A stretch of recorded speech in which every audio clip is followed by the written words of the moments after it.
और ये साफ तौर पर कहा गया है कि अगर वंदे मातरम कहना है, हिंदुस्तान में रहना है तो वंदे मातरम कहना है। बीजेपी का नारा है और बीजेपी साफ तौर पर बात यही आई है कि जिसे वंदे मातरम नहीं कहना है वो हिंदुस्तान चला जाए। और यहाँ पर एक बार फिर से अपमान देखने को मिला है, जबकि मेयर बैठी रही और राष्ट्रगीत हो रहा था। हमारे साथ जुड़े हैं सुनील साजन, समाजवादी पार्टी के प्रवक्ता हैं। सुनील जी, बहुत बहुत स्वागत है आपका।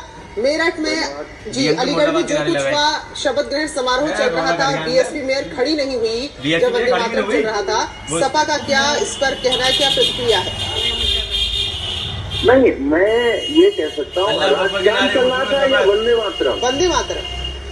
अच्छा, बंद है। तो मैं अपना ये मानना है कि देखिए, कोई भी हो, कम से कम राष्ट्रगान का और उस राष्ट्रीय गीत का सम्मान होना चाहिए। लेकिन जिस तरीके से भारतीय जनता पार्टी, अगर जैसे आज की मैंने आपको सुना कि वो कह रही कि जो वंदे मातरम नहीं गाएगा वो देश में रहने के लायक नहीं है, तो क्या भाजपा के पिताजी का ये देश है या इनके बाप का देश रहेगा? कौन देश में नहीं रहेगा? ये तो वंदे मातरम के खिलाफ बोलने वाले आजादी के समय हमेशा ये खिलाफ थे, जो वंदे मातरम करके क्रांतिकारी अंग्रेजों से लड़ रहे थे, तब तो ये अंग्रेजों की मदद कर रहे थे। तो ठीक है, उन्होंने गलती सुधार ली ना। लेकिन सुनील जी, आपको नहीं लगता कि अगर कोई किसी धर्म विशेष का गीत नहीं है, धर्म जाति विशेष का गीत नहीं है, एक राष्ट्रगीत है, कोई राष्ट्रगान है, तो उसका सम्मान तो होना चाहिए।